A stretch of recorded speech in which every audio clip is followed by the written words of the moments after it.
Muy buenos días, hermanos. Estamos comenzando la reflexión del grupo Altares en Casa, correspondiente al sábado 4 de marzo del 2023. Agradecidos con el Señor que dice la palabra, que nos bendijo con toda bendición espiritual en los lugares celestiales en Cristo Jesús, allá en la gloria. Hay un lugar guardado para usted y para mí.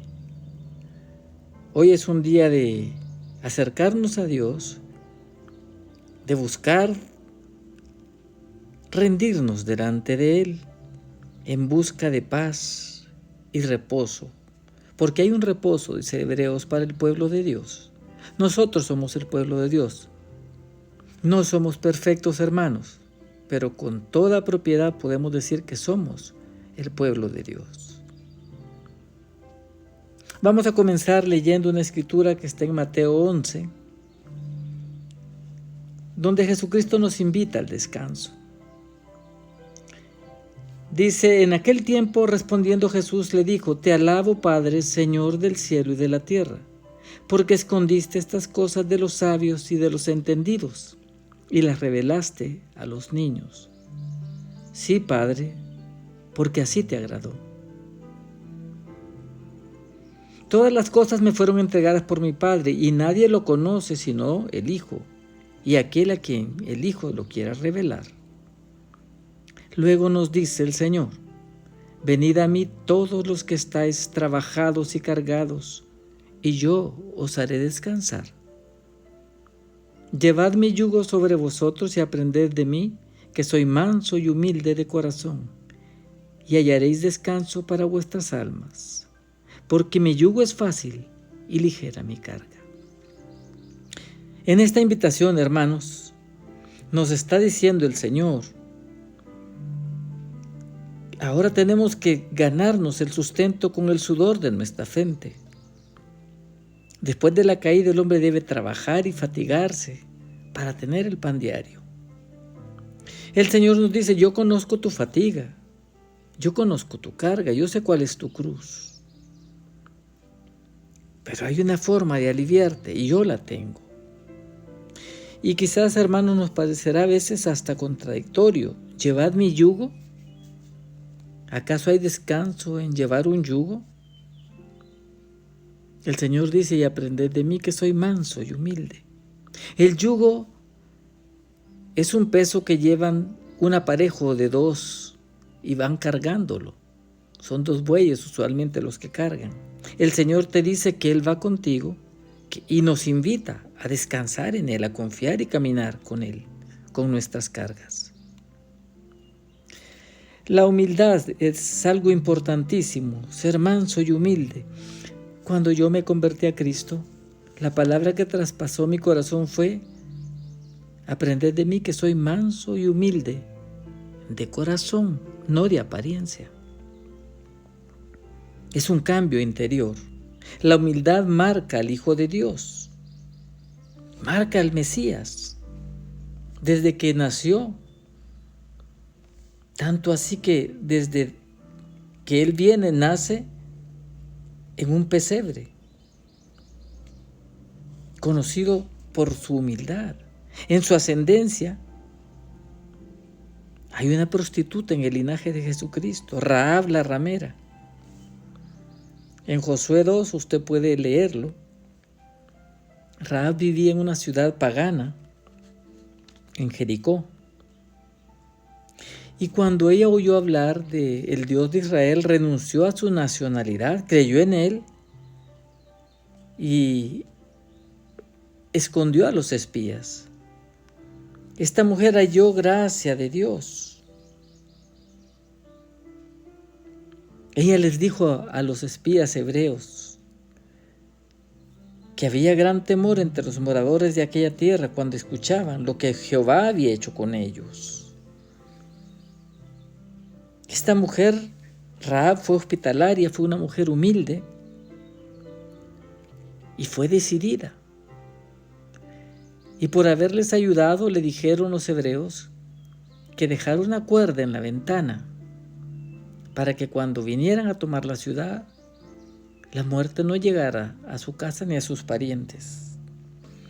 Esto también es una prefigura, lo que hizo Rahab, de Jesucristo, la sangre de Cristo que nos limpia de todo pecado. Humildad para rendirnos delante del Señor. Manso y humilde, dice el Señor. Contrario a la humildad, ¿qué es lo que encontramos, hermanos? El orgullo. Satanás fue un ser por demás orgulloso. Satanás era un ángel de Dios, pero pecó contra Dios por su orgullo. Ezequiel 28 nos hace referencia a esto. Y habla de Satanás diciendo: tú eras el sello de la perfección, lleno de sabiduría y acabado, dice, de hermosura. En Edén, en el huerto de Dios estuviste, de toda piedra preciosa era tu vestidura. Y oiga cómo lo describe. Verso 14. Tú, querubín grande protector, yo te puse en el santo monte de Dios. Satanás disfrutaba de los mayores privilegios jamás concedidos a ninguna criatura. Y en cuanto a su naturaleza, pertenecía a la categoría de los querubines, que era la más grande categoría, el de mayor rango. Era el ángel ungido y privilegiado por Dios. En la posición que estaba, se le llama 2 veces querubín protector. ¿Qué significaba esto? Que era un velador, era un proclamador de la gloriosa presencia de Dios, de la santidad de Dios. Era el que proclamaba. Y habitaba, dice la palabra, en el Edén, en el paraíso de Dios en el cielo, que era un paralelo del paraíso de la tierra. Pues en ese paraíso celestial estaba Satanás, en el santo monte de Dios, dice. Se paseaba entre las piedras de fuego y estaba en la misma presencia de Dios. Era el sello de la perfección. Resume que era acabado de hermosura desde el día en que se le creó hasta que pecó. ¿Cómo comenzó la corrupción de Satanás? ¿Cómo se enorgulleció? ¿Cómo perdió completamente el norte? Dice el verso 15, perfecto eras en todos tus caminos, hasta que se halló en ti maldad. Se enalteció tu corazón a causa de tu hermosura. Corrompiste tu sabiduría a causa de tu esplendor. Es increíble cómo se describe en Ezequiel a Satanás. Era luz bella. Era el ser más perfecto de la creación. Su pecado fue el orgullo de su corazón. Y la preocupación por sí mismo se empezó a ver y a meditar sobre su belleza. La belleza que Dios le dio lo cautivó tanto que se enalteció y dejó de ver a quien lo había hecho, a su Creador. Y se llenó de orgullo. En 1 de Tito 3:6 dice que el orgullo fue el pecado de Satanás. También corrompió a otros ángeles y los apartó de los propósitos de Dios. El orgullo, hermanos, es algo terrible. Dice que Dios no ve con agrado al orgulloso. El verso 18 nos dice: con la multitud de tus maldades, o sea, de todos los pensamientos que tenía, y con la iniquidad de tus contrataciones, profanaste tu santuario, el lugar donde habitaba. Se refiere a la petición de Satanás para que otros ángeles que lo acompañaban se le unieran con sus motivos perversos de rebelión y profanó la morada que era al lado de Dios, habitaba. ¿Cuál es la consecuencia, hermano? Que a causa de su pecado, de su arrogancia, porque se volvió arrogante, Dios lo expulsó y le quitó sus privilegios. Él estaba al lado del trono de Dios. De ahí en adelante estaría lejos del trono. Y dice el Señor, yo te eché fuera del monte de Dios, te arrojé en tierra.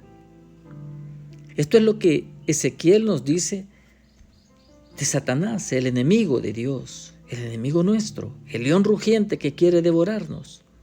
Satanás nos detesta porque no puede tocar a Dios, pero sabe que Dios nos ama. Y la manera de herir el corazón de Dios es, hermano, dañando tu corazón, trayendo dolor, llanto, enfermedad, tristeza, muerte.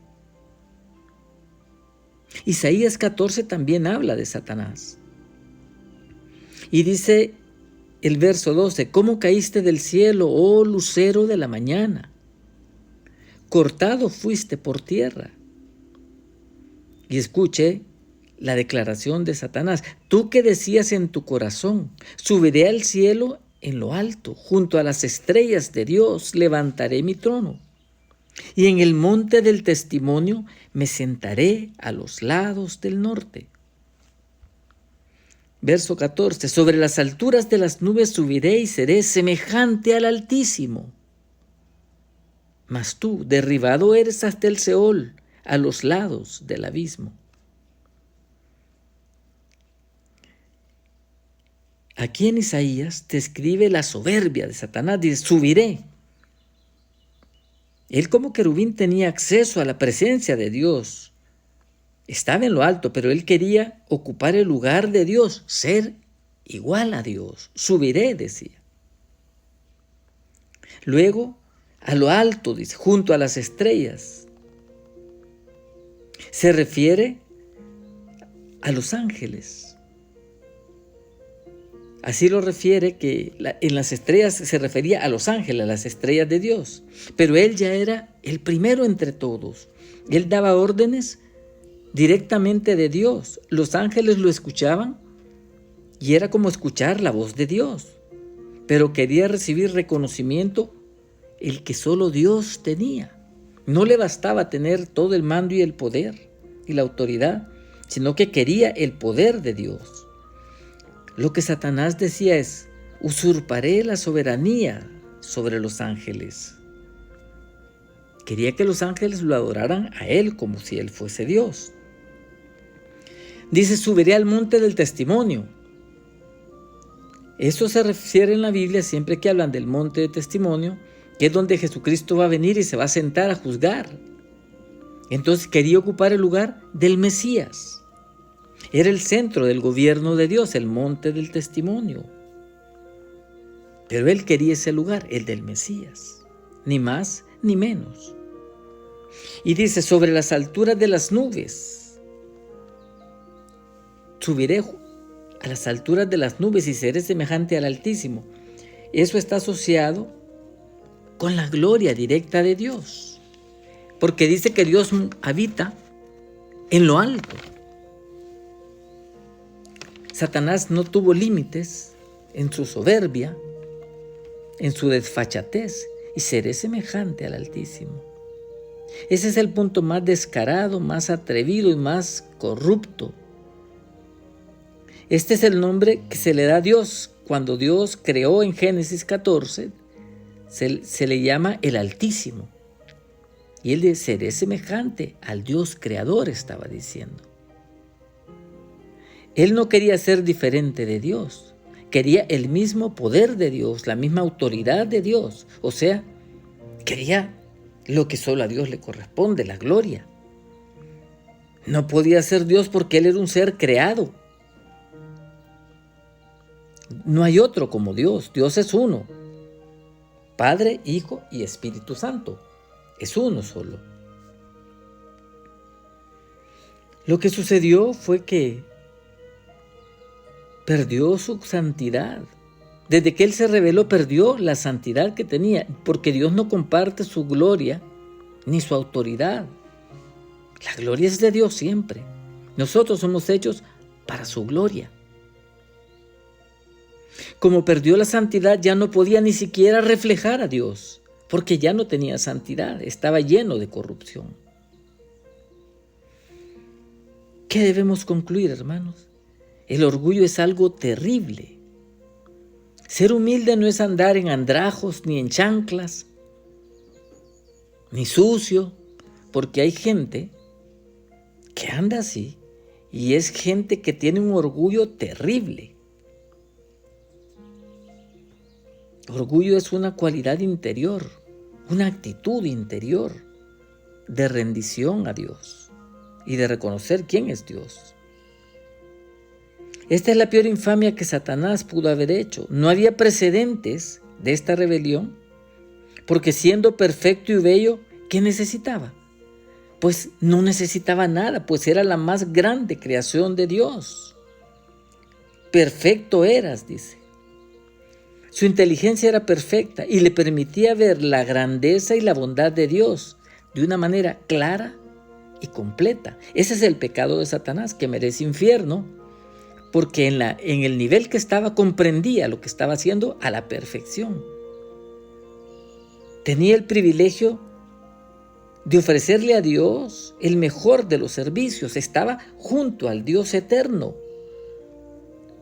Por su misma perfección y por santidad, tenía un privilegio que nadie tenía, y es la comunión íntima con el Dios creador.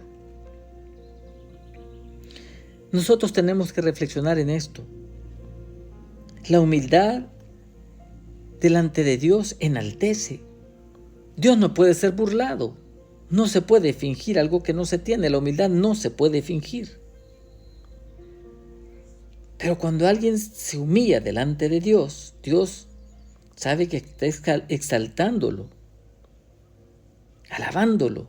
Dice la palabra, Dios resiste a los soberbios y da gracia a los humildes. El pecado de Satanás fue la soberbia.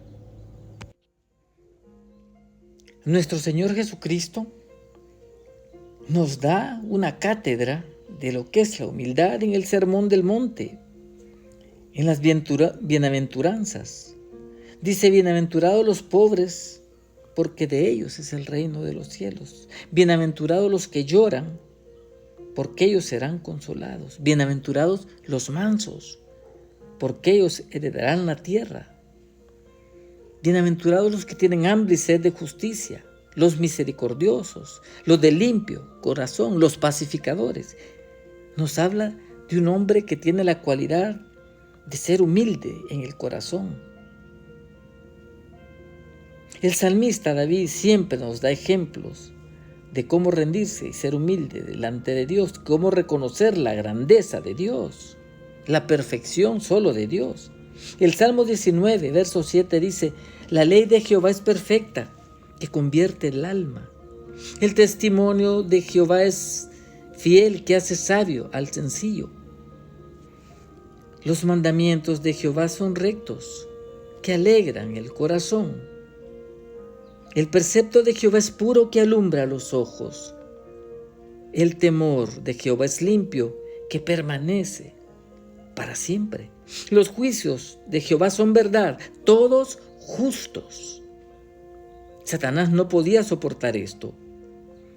Continúa diciendo el salmista, deseables son más que el oro y que mucho oro afinado, y dulces más que miel y que la que destila del panal.